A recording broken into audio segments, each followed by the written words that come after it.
Drugs తీసుకొని ఒక్కరోజు మానేస్తే పిచ్చోడైపోతాడు, నరాలు తెగిపోతున్నాయి అన్నంత వానికి భయంకరంగా ఉంటుంది పరిస్థితి. డ్రగ్ కావాలి, డ్రగ్ గురించి నాకు డ్రగ్ ఈరోజు డబ్బులు కావాలి, లేవు అంటే చంపేస్తాడు. నమస్తే, నేను మీ మల్లేశ్వరి భరత్.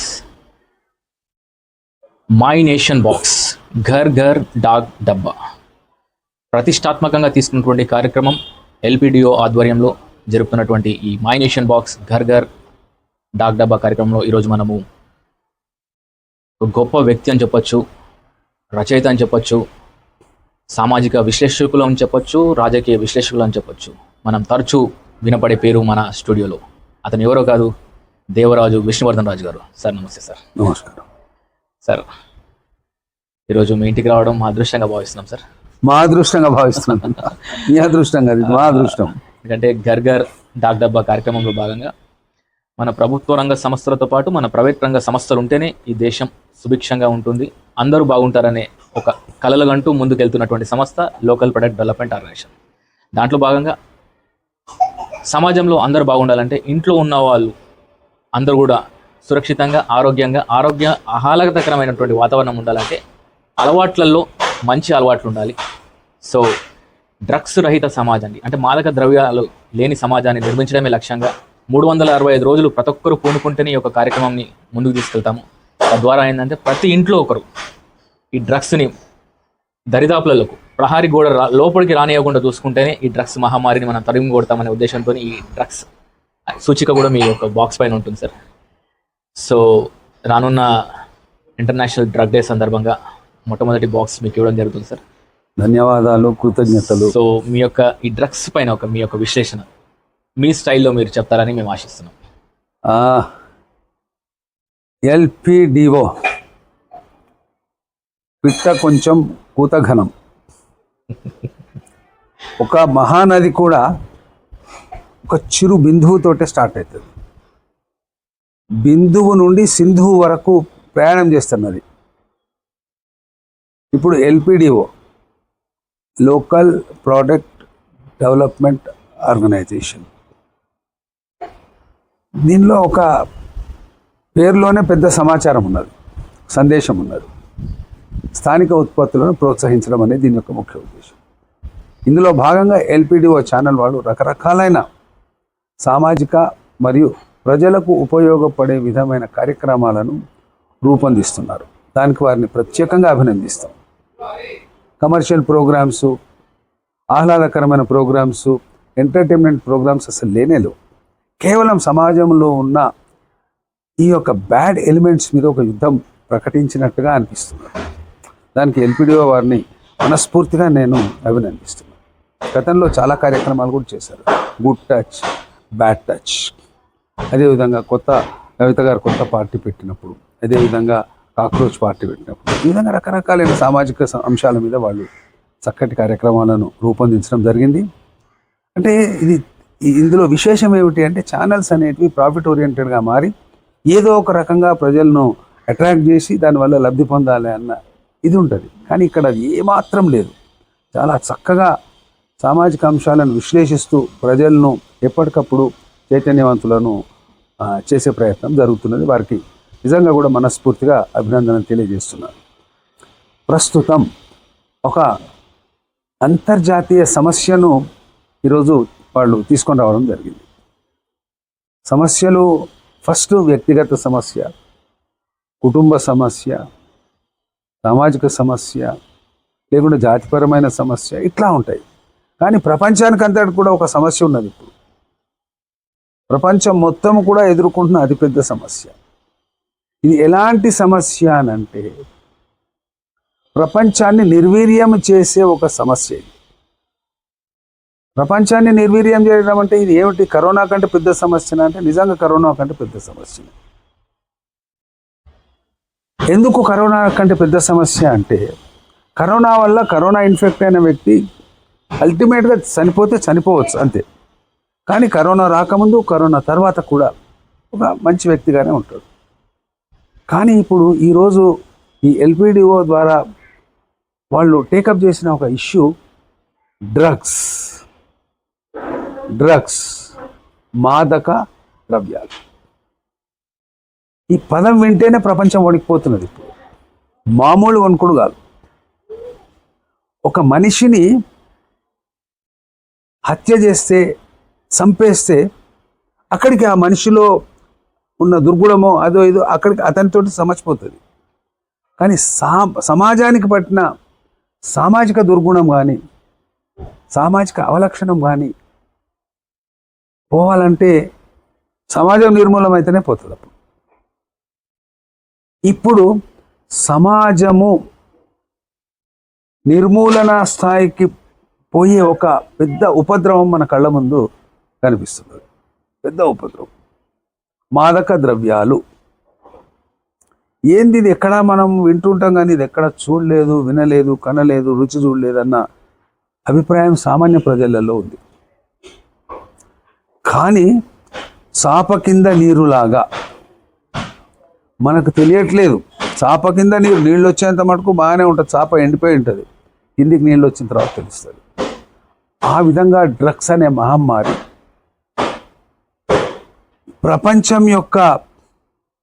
ప్రపంచం కింద ఒక నీళ్లులాగా వచ్చేసింది. అంటే ప్రపంచాన్ని కబళించి వేస్తున్నది, ప్రపంచాన్ని ఇది ఆక్రమించే ప్రయత్నం చేస్తున్నది అని. వాట్ ఈస్ దిస్ అన్నదే ప్రశ్న. వాట్ ఈస్ దిస్ అంటే అనాది కాలం నుంచి మనిషికి తను ఒక తాత్కాలిక సంతోషాన్ని పొందడానికి నషీలే అంటే నిషా కలిగించే పదార్థాలను వాడడం జరిగేది. నిషా కలిగించే పదార్థాలు ఏమిటి అంటే మనకు ప్రకృతి పరంగా మనిషికి తాటి చెట్ల ద్వారా వచ్చే ఒక ద్రవం కళ్ళు అంటారు. ఈత చెట్ల ద్వారా వచ్చే ద్రవాన్ని కూడా ఈత కళ్ళు అంటారు. జీలుగ చెట్ల ద్వారా దాన్ని కూడా అంటారు. ఇది పోగా పులిసిన పదార్థాలతోటి ఆటోమేటిక్గా ఫర్మెంటేషన్ అయ్యి అంటే పులిసిపోయి అది ఒక ద్రావకంగా మారినప్పుడు దాన్ని సేవించినప్పుడు కలిగే ఒక మత్తును కూడా దాన్ని కూడా ఒక నశీలే పదార్థం అంటే దాన్ని మనం ఇప్పుడు చెప్పుకోవాల్సింది అంటే సారాయి అని. పళ్ళు మురిగిపోయినప్పుడు అంటే ఇవన్నీ న్యాచురల్గా అవుతూ మనకు ఒక రూపానికి వచ్చినప్పుడు ఓహో దీనివల్ల ఈ ఎఫెక్ట్ ఉంటుందా అని తెలుస్తుంది. ముందే మనం పుట్టగానే సారాయిలు, కళ్ళులు, విస్కీలు, బ్రాండీలు తయారు చేసుకోలేదు.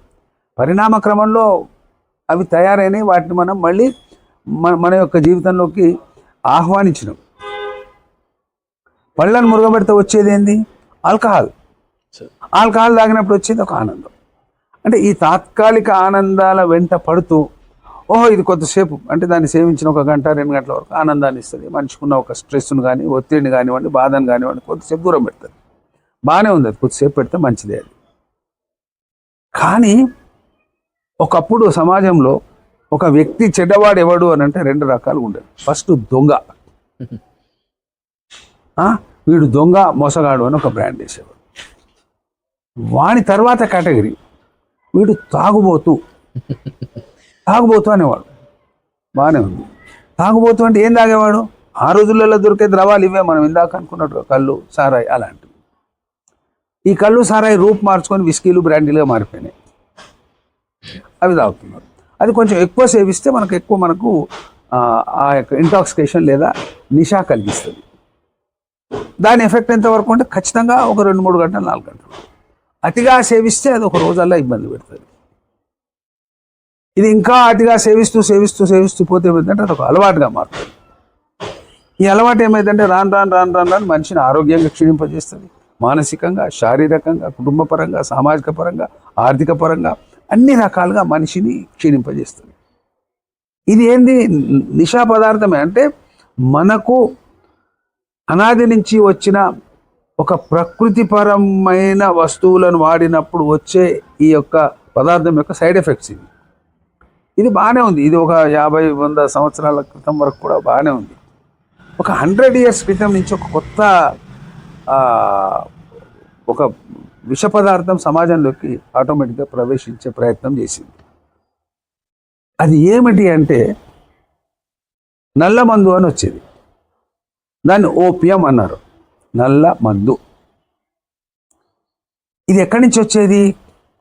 భారతదేశంలో నల్ల మందు అనేది జనరల్గా మన స్థానిక ప్రోడక్ట్ కాదు, లోకల్ ప్రోడక్ట్ కాదు, అది ఎల్పిడిఓ పరిధిలో లేదు, అది ఇది ఎఫ్పిడిఓ పరిధిలో ఉన్నది. ఫారిన్ ప్రోడక్ట్ డెవలప్మెంట్ ఆర్గనైజేషన్స్ అని విదేశాల నుంచి వచ్చిన ప్రోడక్ట్ ఇది. ముఖ్యంగా చైనా నుంచి వచ్చేది, మనం ఆఫ్ఘనిస్తాన్ నుంచి వచ్చేది, ఇతర ఏషియన్ కంట్రీస్ నుంచి వచ్చేది. ఇది నల్ల మందు.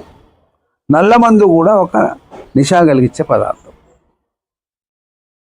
మనం ఒకసారి రాజస్థాన్లోని జైసల్మేర్కి వెళదాం. ఇప్పుడు జైసల్మేర్, రాజస్థాన్ పూర్తిగా అటవీ ప్రాంతం. జైసల్మేర్ ఒక అడవిలో ఉంది. జైసల్మేర్లో తాజ్మహల్ను మించిన ఒక కట్టడం ఉన్నది. అది ఒక వ్యాపారస్తులు కట్టింది, ఒక 200-300 ఏళ్ళ క్రితం అనుకున్నాం రఫ్లీ. I'm not very particular about the date. ఇలాంటి శిల్పకళ అంటే అద్భుతం. And definitely Taj Mahal is nothing before it. చాలా అతి సూక్ష్మమైన, విచిత్రంగా అవి వాళ్ళ గృహ నివాసాలే, ఇళ్ళు. పెద్ద కట్టింది, 3-4 అంతస్తులున్నాయి. అంత శిల్పకళ, అంత డబ్బు ఎక్కడి నుంచి వచ్చింది అన్న ప్రశ్న ఉదయించింది అప్పుడు 200-300 years క్రితం. అక్కడ వాళ్ళను మనం, ఆ గైడ్స్ను, ప్రజలను ఎంక్వైరీ చేసినప్పుడు గైడ్ చెప్పేదాన్ని బట్టి మనకు అర్థమైంది ఏమిటి అంటే, ఇది ఒక వ్యాపారస్తుల ఇండ్లు, చాలా పెద్ద ఇండ్లు, భవనాలు. ఈ వ్యాపారస్తులు ఏం వ్యాపారం చేసేవాళ్ళు? ధాన్యాలు, పప్పులు, ఉప్పులు, నిత్యావసర వస్తువులు కాదు. ఆ రోజులలో వాళ్ళు నల్లమందు వ్యాపారం చేసేదారు. నల్లమందు. ఈ నల్లమందు వ్యాపారం చేసి దాదాపు 200 పైచిలకు సంవత్సరాల క్రితం, అంటే ఈ రోజు కట్టాలంటే కొన్ని వేల కోట్ల రూపాయలు అవుతుంది, అలాంటి సౌధాలను నిర్మించింది. అది మనకు కనిపించే ఒక్క ఉదాహరణ మాత్రమే. అంటే 200-250 సంవత్సరాల నాటి క్రితమే ఈ యొక్క సంస్కృతి, ఈ దేశంలో విష సంస్కృతి ప్రవేశించింది. అంతకు ముందు ఉండొచ్చు. ఇది ఏమైంది అంటే, నల్ల మందు అంటే అప్పుడు అది మనం విస్కీ, బ్రాండీ, సారాయి, కళ్ళు కంటే ఒక కొంచెం పెద్దది, కొంచెం. ఇప్పుడు అవన్నీ పోయి కొత్త పేర్లు వినొస్తున్నాయి సమాజం. మారిజనోవా అన్నారు, ఎల్సిడి అన్నారు, తర్వాత గంజాయి అన్నారు, ఎన్నో పేర్లు ఉన్నాయి. ఇవన్నీ కూడా మైక్రో డ్రగ్స్, ఇవి నాట్ మ్యాక్రో, మైక్రో. ఎక్సెప్ట్ గంజాయి అంటే ఒక డ్రాప్ ఒక నాలుక మీద మనం కనుక ఇట్లా టచ్ చేస్తే మనల్ని ఒక 24 గంటలు 48 గంటలు ఒక నిశాలోకంలోకి తీసుకొని పోతుంది. ఎలాంటి లోకం అంటే, ఆ ప్రపంచం యొక్క అనుభూతిని పొందిన వాడికి మాత్రమే అదేమిటో అర్థమవుతుంది. బయటి వాళ్లకు అంత సులభంగా అర్థం కాదు. అంటే ఆ డ్రగ్ యొక్క ఎఫెక్ట్ అంత తీవ్రంగా ఉంటుంది. జస్ట్ నాలుక మీద మీరు వేసుకోండి అంతే, ఒక డ్రాప్ లేదా ఒక పించ్. పేర్లు రకరకాలుగా ఉన్నాయి, మనం డ్రగ్స్ అనే అనుకుందాం. అయితే ఇది ఇప్పుడు ఏం చేస్తున్నది అని అంటే, యువతను స్పెషల్లీ బిలో 30 years ఏజ్ ఉన్న యువత మీద డ్రగ్స్ యొక్క ఎఫెక్ట్ చాలా తీవ్రంగా ఉన్నది. అన్ని దేశాలలో ఈ యొక్క డ్రగ్స్ యొక్క మహమ్మారి నుంచి బయట ఉన్న దేశాలు వేళ్ల మీద లెక్క పెట్టవచ్చు. లేవు అన్న దేశం ఒక్కటి కూడా లేదు. ఇది ఛాలెంజ్. ఒక్క దేశం, including America and Australia, England, what ever it is. Drugs. ఇందులో 2 రకాలైన అంశాలు ఉన్నాయి. ఎందుకు ఈ డ్రగ్స్ను ఈ విధంగా సమాజంలోనికి పంపింగ్ చేస్తున్నారు? పంపింగ్ చేసేవాళ్ళు ఎవరు? ఉత్పత్తిదారులు ఎవరు? అంటే మనకు ఈ డ్రగ్ అనేది అత్యంత కాస్ట్లీయెస్ట్ వస్తువు. దాన్ని ఉపయోగించిన వాడికి అదొక స్వర్గానికి తీసుకుపోయే మార్గంగా వాళ్ళు భావిస్తున్నారు. స్వర్గం ఇంకేం లేదు, ఒక్క డ్రగ్ వాడితే అంటారు. మనకు ఒకప్పుడు ఒక సినిమా వచ్చింది తెలుగులో, హరే రామ్ హరే కృష్ణ. హరే రామ్ హరే కృష్ణ సినిమాలో డ్రగ్ కంటే ఎక్కువ వాడు అప్పుడు గంజాయిని చూపించు, దమ్మని. అదే గొప్ప అనుకున్నాం. గంజాయి పొగ, అది పొగ ఊపిరితిత్తులలోకి పోయి నశాన్ని రక్తంలో కలిసి నశాన్ని కలిగిస్తుంది. ఇప్పుడు ఊపిరితిత్తుల కాదు, నర్వస్ సిస్టమ్ మీద ఇంజెక్షన్. అతిపెద్ద దాడి జరుగుతున్నది, మామూలు దాడి కాదు. మనము డ్రగ్ వాడిన మొదటి రోజు ప్రపంచంలో స్వర్గం ఇదే అన్నట్టుంటుంది. దాని ఎఫెక్ట్ 24 గంటలు 48 గంటలు ఉంటుంది. అది పోగానే వాడు మళ్ళీ మామూలు లోకంలోకి వస్తారు. అబ్బెబ్బెబ్బెబ్బే ఇది బాగాలేదు, మనం మళ్ళీ స్వర్గానికి పోవాల్సిందే అని మళ్ళీ వాడతాడు. ఇట్లా ఇట్లా ఇట్లా ఇట్లా ఏం చేస్తాడంటే వాడు దాన్ని ఒక జీవితంలో ఒక అవిభాజ్యమైన భాగంగా దాన్ని మార్చేసుకుంటాడు. మారిపోద్ది అది, మనం మార్చుకోని అవసరం లేదు. ఇక ఒక వారం రోజులు మనం దాన్ని వాడితే జీవితాంతం అది మనల్ని వాడేస్తుంది డ్రగ్. ఇది ఒక్కరికి పోదు. నేను ఒక్కడిని తీసుకున్నాక నేను ఈ అనుభూతులను పంచుకుంటా. మన మిత్ర బృందం అంటుంటుంది, అరే ఏ క్యా విస్కీ క్యా పిరే తుమ్, ఇసుక ఏ క్యా పిరే, ఇది వేసుకో, ఒక్క డ్రాప్ వేసుకొని అసలు ఎక్కడికి పోతావు, ఒక చిన్న ఇంజెక్షన్ తీసుకో, స్వర్గం రా ఇది, మనకు అంతకంటే ఏం కావాలి. ఇవాళ రేపు పిల్లలు జ్ఞానులు ఉండొచ్చు, వివేచన ఉండొచ్చు, కానీ ఒక రకమైన ఒక ఉన్మాదంలో ఉన్నారు. హమ్ కుచ్ భీ కర్ సక్తే అని. అలాంటి వాళ్ళ సంఖ్య ఎక్కువ ఉన్న సమాజంలో. వాళ్ళు దీన్ని ఆహ్వానిస్తున్నారు. అరే నైనా మనం డ్రగ్ పినాయి, డ్రగ్ తాగనోడు పెద్ద, ఒకప్పుడు మందు తాగనోడిని వీడు బేకారుగాడు, ఈ సమాజంలో అసలు మందే తాగుతలేడు, సిగరెట్లు తాగుతలేడు అని ఇట్లా ఒక బ్రాండ్ ఏది. ఇప్పుడు డ్రగ్ తీసుకొని పిల్లలకు కూడా ఆ బ్లేమ్ అనేది వాళ్ళ మీద వస్తున్నది. అరే మీకు డ్రగ్ తెలియదు, మీకు గంజాయి తెలియదు, ఎల్సిడి తెలియదు, మార్గనవా తెలియదు, ఇంకేమో తెలియదు, ఇంకో తెలియదు. ఇప్పుడు ఏమైందంటే ఈ డ్రగ్ మార్కెటింగ్ అనేది స్ట్రైట్గా కాలేజీలలోకి వెళ్ళిపోయింది. 10th class 9th class 8th 9th 10th నుంచి అట్లా ఇంజనీరింగ్ మెడిసిన్ వరకు వెళ్ళిపోతున్నారు. దాదాపు మనకు తెలియకుండానే కొన్ని మిలియన్స్ ఆఫ్ పిల్లలు దానికి బానిస అయిపోయారు. ఒక్కసారి బానిస అయితే వానికి అంతం అనేది బిగిన్ అయింది. ఆ అంతం కూడా చాలా త్వరగా ఉంటుంది, వెరీ ఫాస్ట్.